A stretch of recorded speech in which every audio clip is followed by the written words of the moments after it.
दयालु मोहि अति प्रिय लागा, कोई दयालु मोहि अति प्रिय लागा। यह है दाम्पत्य जीवन। लेकिन आज दंपति ही गृहस्थ जीवन का प्रवेश द्वार है, इसलिए मैंने इस पर इधर उधर की बातें करते हुए ज्यादा प्रकाश डाला। महाप्राज्ञ धाम्य जी कहते हैं कि गृहस्थ धर्म का परिपालन एक प्रकार का योगाभ्यास है, क्योंकि इसमें सदा आत्म संयम का पालन करना पड़ता है। जो इसे यथा समय सही रूप में संपन्न करते हैं वो लोक और परलोक में सुख, संतोष, यश एवं श्रेय को प्राप्त करते हैं। योगियों से भी बड़ा तप है गृहस्थ में।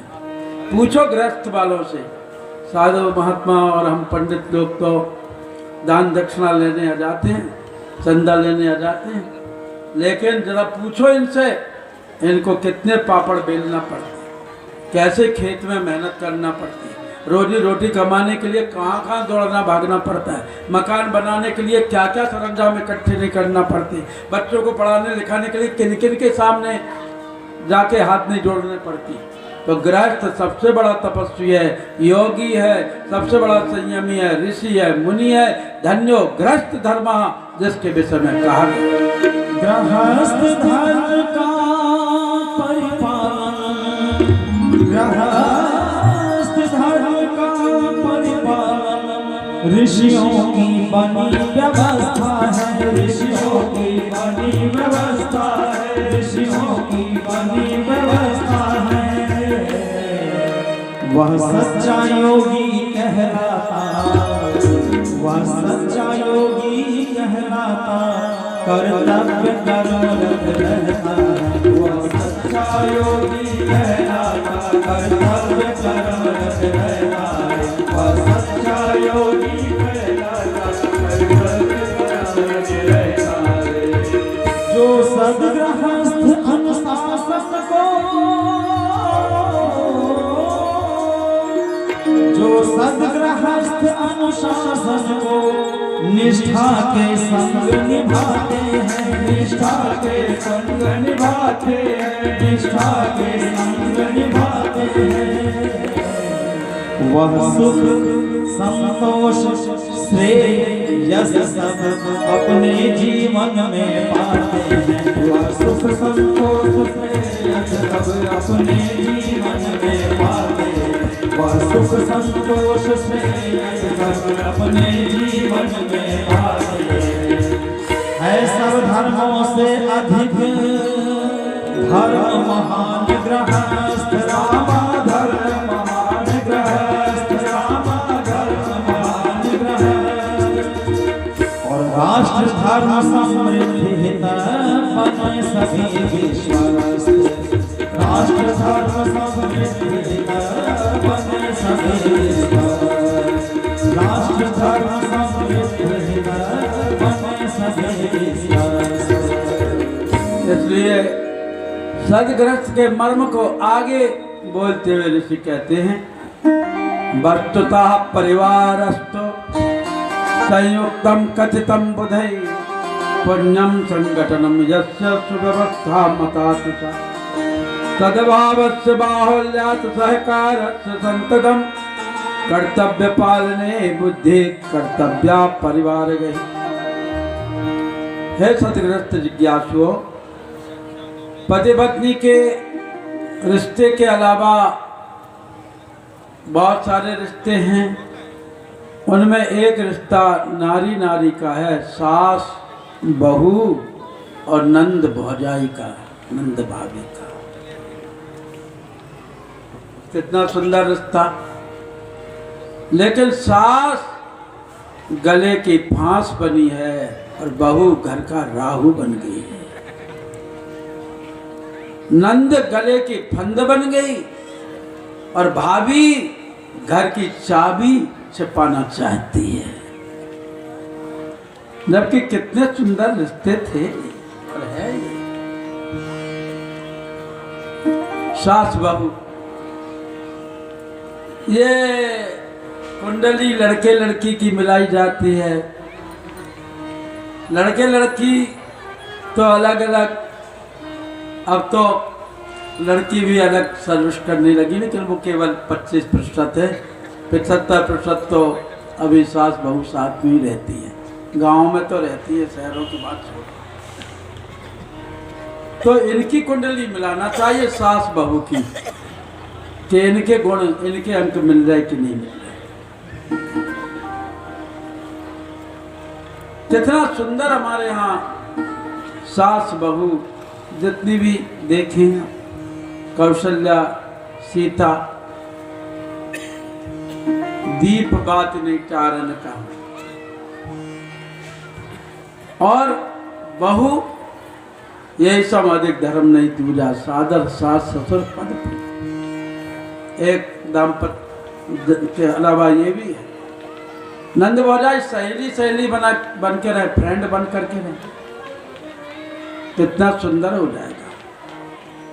एक संबंध भाई भाई का, भाई भाई आज जानी दुश्मन बने हुए हैं एक दूसरे के। धरती पर से लड़ाई होती है। अरे कितनी पीढ़ियां निकल गई हमारे, देखते देखते हमारे भाई चले गए, पिता चले गए, दादा चले गए, परबाबा तक को मैंने देखा है। कितनी पीढ़ियां पांडवों की चली गई होंगी। धरती भाई के भाई है, उसी धरती को लड़ रहे हो ना, कि जिसको आपको छोड़ करके जाना है। दो भाइयों ने अयोध्या के साम्राज्य को फुटबॉल बना दिया। एक भाई इधर से ठोकर मार रहा है, एक भाई इधर से ठोकर मार रहा है। लेकिन आज तो पंडित जी जोरों से रामायण का पाठ कर रहे थे। श्री राम जय राम जय जय राम, श्री राम जय राम जय जय राम, जाम मत के वचन को आए सुनाओ तो जय तो भाई, तब लग मुझ पर तुम भाई शायद जो कंद मुझ पर खाए। तो मैंने पूछा पंडित जी क्या बात है, आज राम जी दिखाई दे रहे थे कि हनुमान जी दिखाई दे रहे थे, बड़े मस्तों के पाठ कर रहे थे। नहीं कोई बात नहीं। मैंने कहा कोई बात तो, हाँ हाँ ये है ना दुष्ट। मैंने कहा कौन? ये मेरा बड़ा भाई। क्या किया? हमारे बाप जमीन का बंटवारा करके गए थे, तो मेरे हिस्से की एक बीता जमीन पर मेरे बड़े भाई ने एक ईंट की दीवार खड़ी कर दी। तो कोर्ट में मुकदमा चल रहा था, दीवानी केस था। मैंने कोर्ट मुकदमा दायर किया, आज उसकी निर्णय पेशी है, आज जजमेंट होगा। तो मैं भगवान को मना रहा हूँ, हे राम जी मुझे मुकदमा जितवा देना, मेरे बड़े भाई की दीवार गिरवा देना। मैंने माथा ठोक लिया। इतना बड़ा राज, जा सुराज सुरराज सिहाई, दशरथ धन सुन धनत लड़ाई। दो भाइयों ने फुटबॉल बना दिया। एक भाई कहता है कि भारत प्राण प्रिय पावहि राजू, विधि सब विधि मोही सनमुख आजू। दूसरा भाई उधर से ठोकर मारता है, मोही राज हट देव जबई, रसा रसा तल जाइए तब। राम जी कहते भरत जी राज ले लो, भरत जी कहते मुझे राज दोगे तो धरती पाताल में चली जाएगी। राम जी कहते नहीं नहीं नहीं, मैं तो वन को जाना चाहता हूँ, कि मुनिगण मिलन विशेख बन, सबई भांति हित मोर, तेहि मैं पितुआय सुबहरि सम्मत जननी। तो भरत जी कहते अच्छा आपन दारुण दीनता, सबई कहूँ समुझाई, देखे बिन रघुवीर पद जिय की जननी नहीं जाए। क्या कमेंट्री लिखी होगी गोस्वामी तुलसीदास जी। भाइयों भाइयों परिवार तो एक गुलदस्ता है, और इस गुलदस्ते में सबको गले मिलकर के, कंधे से कंधे मिलकर के आगे बढ़ना चाहिए। अगर ऐसा नहीं होगा तो हमारे परिवार छिन्न भिन्न हो जाएंगे। एक बार हाथ की 5 उंगलियां लड़ पड़ी। शिंगली ने कहा मैं बड़ी, अनामिका ने कहा मैं बड़ी, मध्यमा ने कहा मैं बड़ी, तर्जनी ने कहा मैं बड़ी, अंगूठे ने कहा मैं बड़ा, और हथेली का मैं बड़ी और आपस में सब जनी लड़ पड़ी। कलाई ने कहा तू कैसे बड़ी? सिंगरी से कहा देखो कान में खुजली चलती है, मैं ही खुजाती हूँ कान को, और कोई उंगली नहीं खुजाती।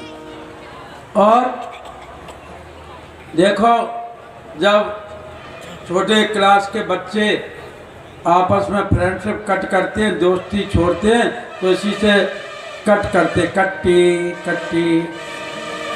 और देखो जब भगवान श्री कृष्ण ने गोवर्धन पहाड़ उठाया था तो मेरे ही ऊपर उठाया था, इसलिए मैं बड़ी हूँ। अनामिका बोली चुप, मैं बड़ी हूँ। कहा तू कैसे बड़ी है? तिलक लगाने के काम में आती हूँ, दान देने के काम में आती हूँ, हवन मेरे स्पर्श बिना स्वाहा होता नहीं है, मैं ही बड़ी हूँ, मैं आध्यात्मिक उंगली हूँ और मैं शुभ उंगली हूँ, मेरे बिना कोई कार्य नहीं होता। और जब लड़के लड़की की रिंग सेरेमनी होती है तो तुम्हें किसी को अंगूठी नहीं पहनाई जाती, मुझी को रिंग फिंगर कहा जाता है, और मुझी को लड़का या लड़की मेरी उंगली मुझी को अंगूठी पहनाते हैं, इसलिए मैं सबसे बड़ी हूँ। तो मध्यमा ने कहा तू चुप, देख नहीं रहे मैं कितनी बड़ी हूँ? तो सब चिल्लाने लगी बड़ी हुई तो क्या हुई, जैसे पेड़ खजूर, बड़ी हुई तो क्या हुई, जैसे पेड़ खजूर। पंछी को छाया नहीं, फल लागे अति दूर, कबीरा फल लागे अति दूर। पंछी को छाया नहीं, फल लागे अति दूर, कबीरा फल लागे अति दूर। बड़े बड़ाई ना करे, बड़े न बोले बड़े बड़ाई ना करे, बड़े न बोले हीरा कबहू न कहत लाख हमारो मोल, कबीरा लाख हमारो मोल। हीरा कबहू न कहत है, लाख हमारो मोल, भैया लाख हमारो मोल। तो बंदो परिवार में छोटे बड़े कोई नहीं होते।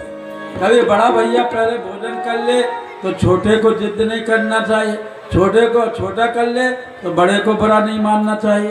कभी बहू को भूख लगी हो, खा ले 2 रोटी कोई बात नहीं, सास ये कहेगी अच्छा हमसे बिना पूछे खा लिया, नहीं भूख लगी तो खा लो, कभी सास पहले खा ले।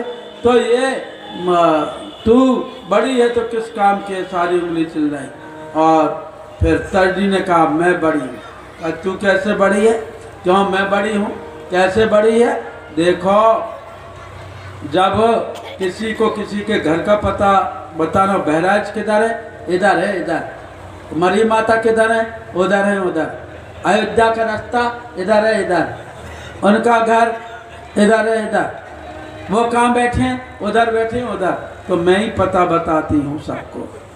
और देखो कि जब बड़े बड़े जो क्रिकेटर होते हैं आजकल, विराट कोहली, रोहित, वीरेंद्र सहवाग, सचिन, जो बड़े बड़े होंगे, तो जब अंपायर मुझे उठा देता है तो बड़े बड़े क्रिकेटर पवेलियन में वापस हो जाते हैं, मैं बड़ी। और देखो कि जब घर में लड़ाई हो जाए सास बहू की या जेठानी दरानी की, तो सब उंगलियां तो नीचे मुंह कर लेती हैं, मैं ही मटकती हूँ। अजाने कर के पापा को, अजाने दे बबलू के पापा को, ऐसी नसीहत दिलाऊंगी, ऐसी शिकायत करूंगी, मैं ही मटकती हूँ। और देखो मेरे ही ऊपर भगवान श्री कृष्ण ने सुदर्शन चक्र रख करके चलाया था, इसलिए मैं बड़ी हूँ। अंगूठा वाला चुप, मैं बड़ा हूँ। तू कैसे बड़ा है? देखो गोस्वामी तुलसीदास जी पहले ही लिख गए कि कलयुग केवल नाम आधारा, सुमिर सुमिर नर उतरई पारा। आधार कार्ड मेरे हिसाब से बने जितने भी आधार कार्ड है, और इतने से अंगूठा में कितनी बड़ी जान है कि 650 करोड़ लोग हैं और भारत में 140 करोड़ लोग हैं। किसी के भी इतने से अंगूठे में किसी के भी अंगूठे की छाप किसी दूसरे आदमी के अंगूठे के छाप से मिलती नहीं। और देखो, इनमें उंगली छाप कोई नहीं बैठा होगा, लेकिन अंगूठा छाप बहुत बैठे होंगे। छाप मेरी चलती है, जो दस्तखत करना नहीं जानता वो मुझी को प्रमाणित करता है। और देखो, किसी को चिढ़ाना हो तो तुम कोई काम नहीं आओगे, मैं ही काम आता हूँ। तिली ली धर, इसलिए मैं बड़ा हूँ। हथेली का चल मेरे ऊपर टिकी हो तुम सब, मैं बड़ी हूँ। कलाई ने कहा तुम सब कैसे बड़ी हो, चलो बहराइच, सबको बहराइच लेगा। बहराइच में कोई मिठाई की दुकान है? हाँ? आज कौन सी मिठाई खिलाई थी आपने? माँ सबसे हाँ, मेवा के लड्डू थे। इतना सा खिलाया आपने। अच्छा, तो चलो लड्डू, मेवा के लड्डू बनाने।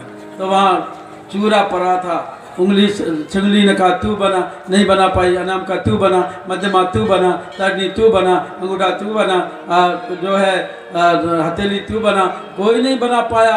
अब कहा सब मिलके बनाओ, तो लड्डुओं से परात भर करके रखी हो गई। इसी प्रकार सुख के लड्डू चाहिए, शांति के लड्डू चाहिए, घर में बरकत के लड्डू चाहिए, तो सभी भाई बहन मिलकर के रहो, जैसा कहा गया है। करते जो सहकार सफलता उनकी चेरी है, सफलता उनकी चेरी है। करते जो सहकार सफलता उनकी चेरी है, सफलता उनकी चेरी है। सफल नहीं वे हुए जिन्होंने, सफल नहीं वे हुए जिन्होंने शक्ति बिखेरी है, सफलता उनकी चेरी है, सफलता उनकी चेरी है। करते जो सहकार सफलता उनकी चेरी है, सफलता उनकी चेरी है।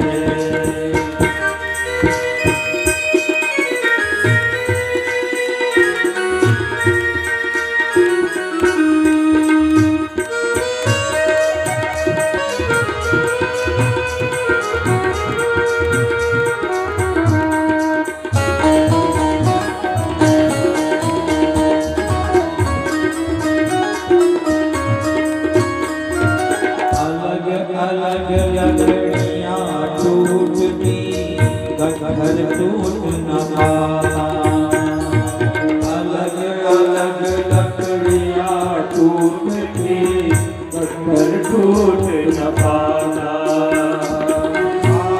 और जलवायु मिले तो वृक्ष बड़ा हो जाता,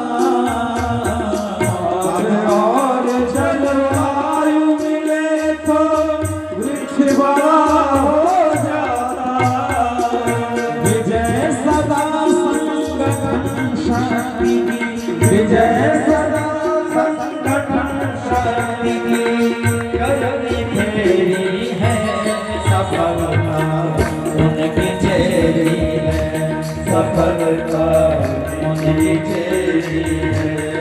सफल नहीं वे हुए जिन्होंने, सफल नहीं वे हुए जिन्होंने शक्ति बिखेरी है, सफलता उनकी चेरी है, सफलता उनकी चेरी है।